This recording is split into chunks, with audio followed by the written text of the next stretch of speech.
Good morning, Crossbrand family. Unfortunately, we cannot gather in person today, but we hope you are staying warm and safe from all of this crazy weather. Even though we had to cancel today's service, we wanted to bless you with a quick message. So Mike is going to give a short word about influence, and then we're going to have a couple worship songs for you guys so we can still just gather and hear God's word, even though we may be at home, bundled up.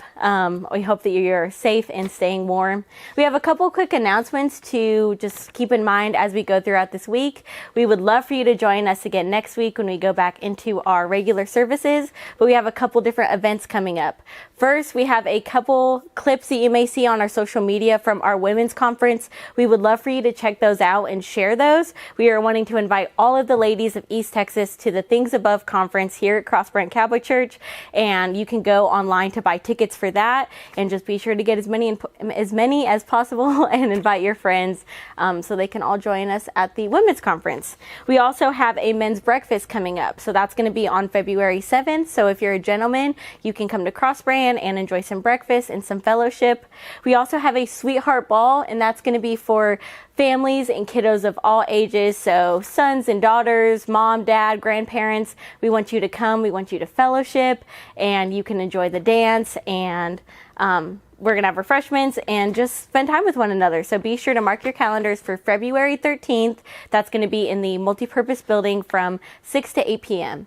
We also are opening up registration for preteen camp. So if your kiddo is in 4th to 6th grade, go to our Facebook page and you'll see updates on that. We need you to get your kiddos registered as soon as possible, so then that way you can get your deposits turned in and just the kiddos can enjoy a great time. We want as many kids to come. We know it's going to be a super fruitful time and they're going to learn a lot biblically. We always enjoy it, and so be sure to get your kiddos registered as soon as possible. There's a couple different ways that you can give to Crossbrand, and when you give, that makes all of these different events possible, but that also makes things like this live stream possible. So without your generosity, we wouldn't be able to film these live stream videos. We wouldn't be able to keep the lights on to be able to do this. So from the bottom of our heart, we thank you for giving to Crossbrand, and even though services look a little bit different today, you can go to cbcctx.org, go to the giving tab, and you can give there, or you can also go to our app, and we have a wonderful media team that puts resources on those platforms throughout the week. So just thank you for giving so that we're able to do this. Be sure that if you have any prayers, you leave those in the comment section below. We would love to pray with you, and let us know where you're watching from so we can know where you're at during this crazy weather. Thank you so much for tuning in. I hope that you receive something from this message today and that you enjoy today's service. Stay warm.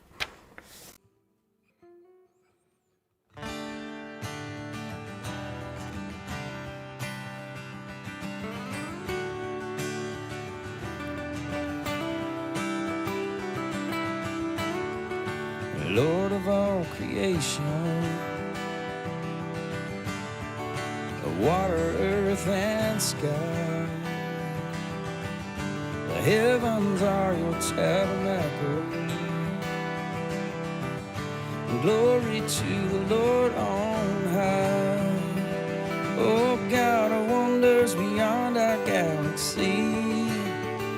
You are holy, holy. The universe declares your majesty, and you are holy, holy, Lord of heaven and earth, Lord of heaven and earth.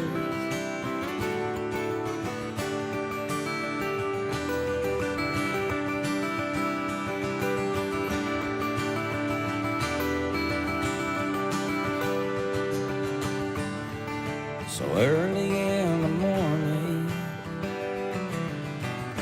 I will celebrate the light. And when I stumble in the darkness, I will call your name by night. Oh God, our wonders beyond our galaxy. You are holy, holy. The universe declares your majesty, and you are holy,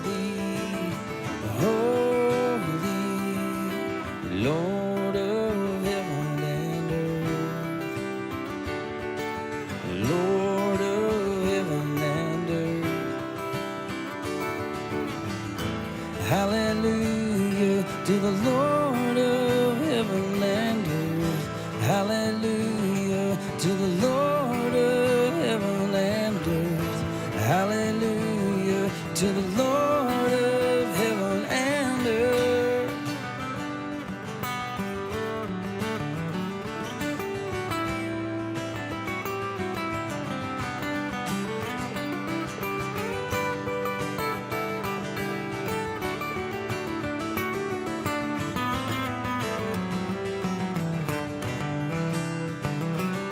Oh, God of wonders beyond our galaxy, you are holy, holy. Precious Lord, reveal your heart to me. Father, holy, holy. The universe declares your majesty, and you are holy, holy. Oh, God of wonders beyond our galaxy, you are holy, holy. The universe declares your majesty, and you are holy, holy, holy, holy, yeah, yeah.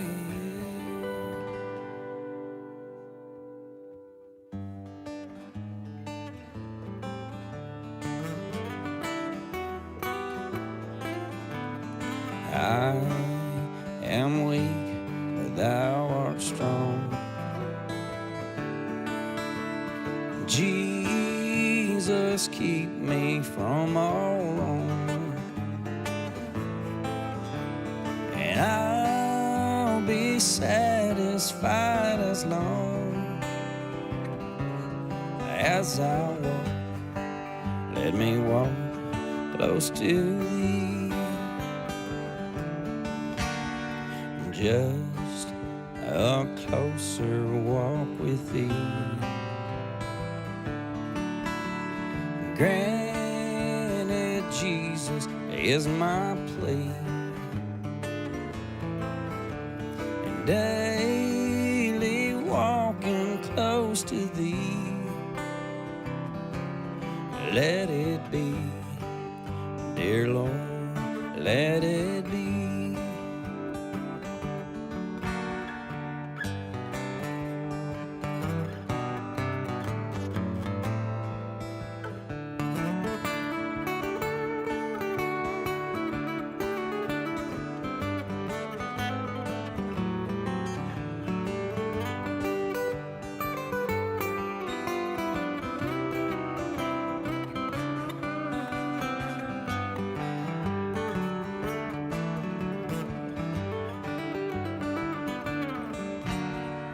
When my feeble life is old and time for me will be no more, guide me gently, safely, Lord, to thy shore, dear Lord, to thy shore. Just a closer walk with thee. Granted, Jesus is my plea, and daily walking close to thee. Let it be, dear Lord, let it be. Let it be, dear Lord, let it be.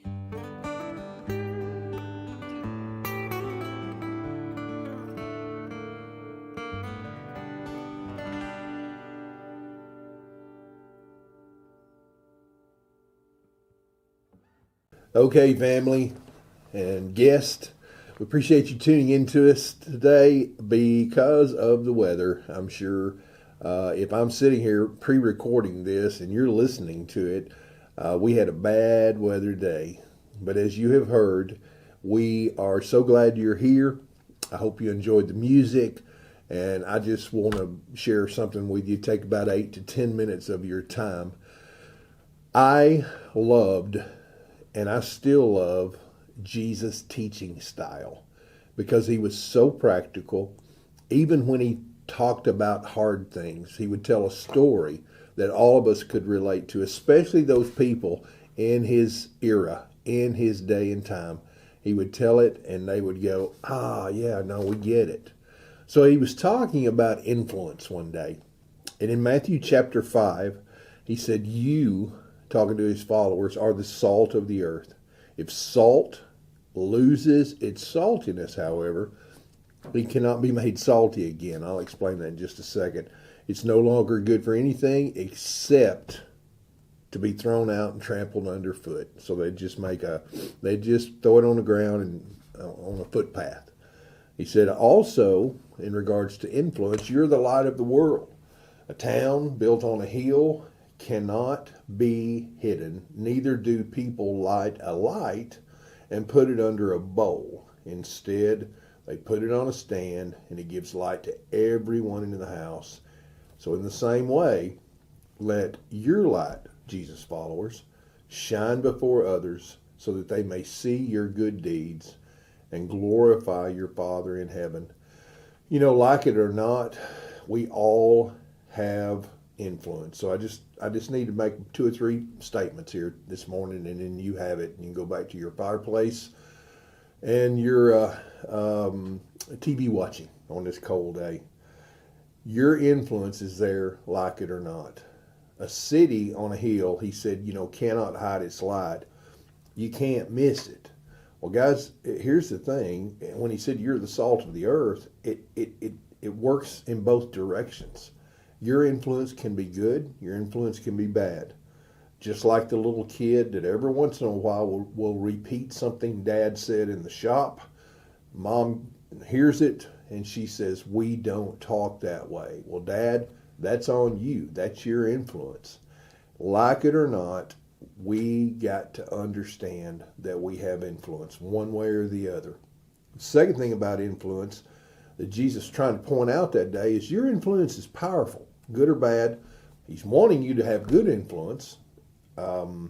He said, instead you put it on a light stand, it gives light to everyone in the house.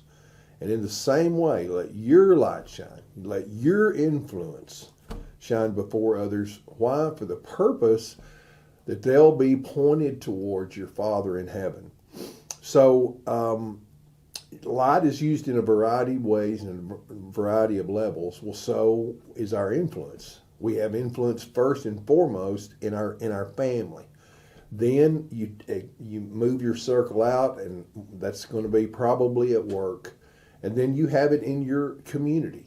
And so I used to ask kids when I taught school for those good 15 years, I used to ask kids when I was teaching school during the day and doing ministry, youth ministry during the week. I always ask them, I said, guys, if I were to ask you, your worst teacher, the one that you've had conflict with, to identify the Christians in the room, would your name be on that list?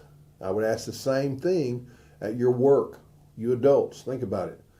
Do the people at work 100% identify you as a Christian? Not because of something you've got on your desk, not because you wear a Christian necklace, not because you've got a Christian tattoo or a bumper sticker. Do they identify you as a Christian by your behavior, by the way you love, by the way you treat people? You got influence.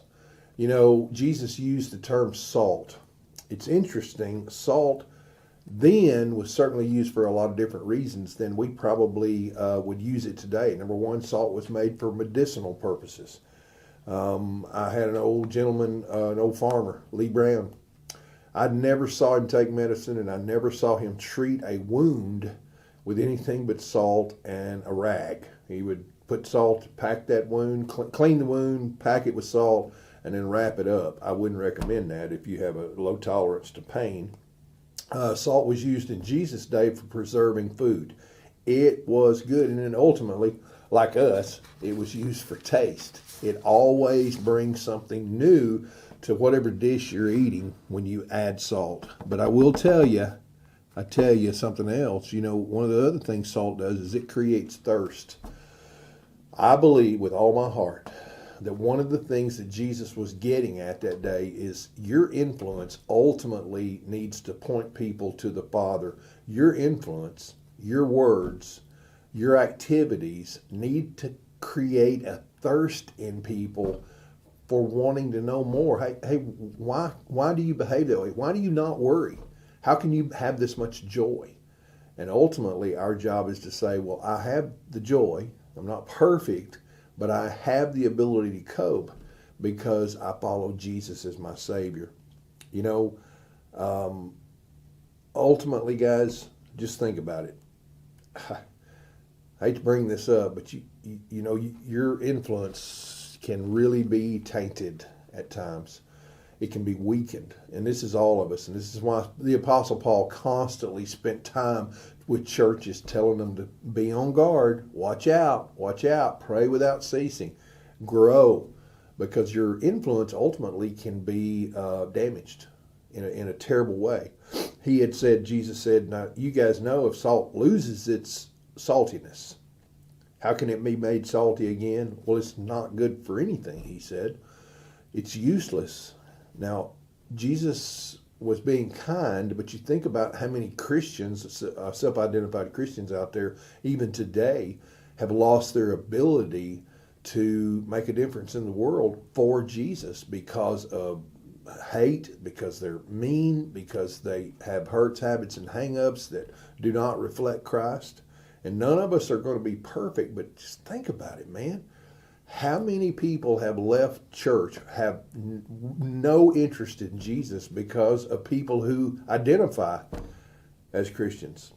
Salt would always, it wasn't forever in Jesus' day because a lot of times the minerals, other minerals would get mixed in with salt and it would lose its effectiveness. And Jesus said, just as salt can lose its effectiveness in that culture, so it is in ours.